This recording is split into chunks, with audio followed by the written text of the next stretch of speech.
vuur. Dis seker een van die heel fundamentale kragte in die mensgeskiedenis, né?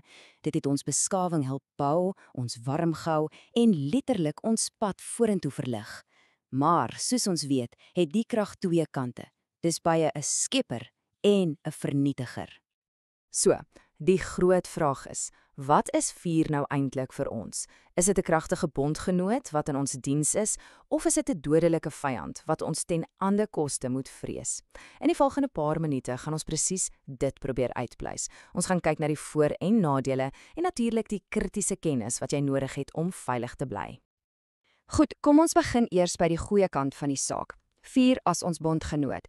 Vir duisende jare was dit regtig een van die mensdom se grootste geskenke, die engine wat vooruitgang en oorlewing aangevuur het. Vuur is eintlik diep in ons daaglikse lewens ingeweef. Dink bietjie daaroor. Dit gee ons hitte in die winter en lig wanneer dit donker is. Die feit dat ons kos kon begin kook, het letterlik ons eie evolusie verander, want dit het soveel meer voedingsstowwe vir ons beskikbaar gemaak. En deesdae, wel, dit wek selfs die elektrisiteit op wat ons hele wêreld aan die gang hou. Selfs in die natuur is dit bitter belangrik. Beheerde brande verbeter die vrugbaarheid van die grond en dit verwyder al die dooie plantmateriaal wat tot rampspoedige, onbeheerde vure kan lei. Dis 'n ongelooflike stuk gereedskap. Maar vir elke voordeel is daar 'n skadukant. Vir al die goeie dinge wat vuur bring, dra dit ook die potensiaal vir absolute vernietiging as dit nie met die uiterste respek hanteer word nie. So kom ons kyk nou na daardie ander kant van die muntstuk, wanneer 'n bondgenoot in onstuitbare vyand verander.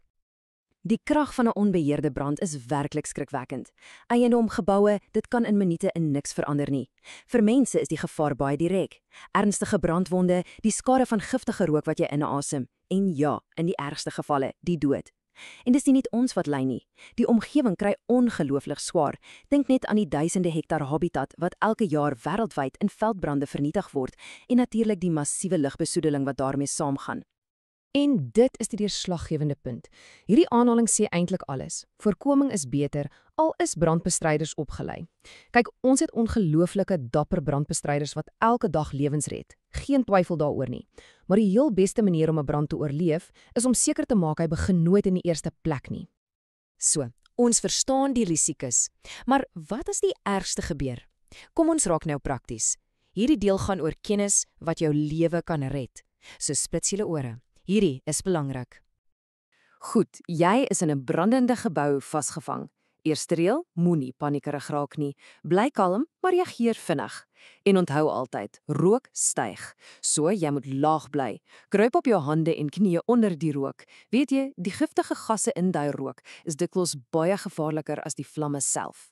Probeer jou mond en neus met 'n stuk lap bedek, beweeg na die naaste uitgang en maak deure agter jou toe. Dit help om die verspreiding van die vuur en die rook te vertraag. En baie belangrik, bel eers vir hulp wanneer jy veilig buite is. En dan is daar twee reëls wat jy ooit mag breek nie. Eerstens, moenie stop om jou goed te gryp nie.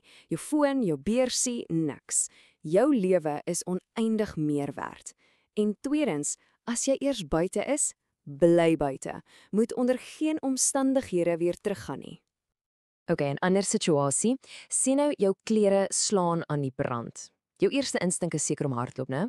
Wel, dis presies die verkeerste ding om te doen, want die beweging gee vir die vlamme net meer suurstof.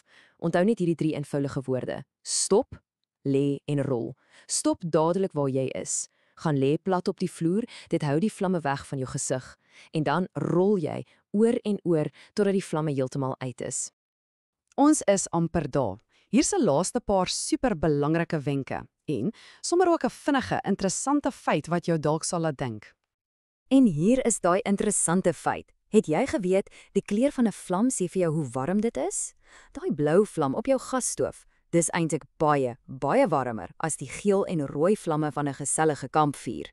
Die kleur hang alles af van watter materiaal besig is om te brand en hoe volledig die verbranding is. Nogals cool, né? En dit bring ons by ons laaste paar goue reëls. Gebruik nooit 'n huisbaak tydens 'n brand nie, want dit kan maklik 'n dodelike lokval word as die krag afgaan. As jy op 'n brandende heuwel is, beweeg altyd af, want vuur en hitte beweeg blitsvinnig opdraand.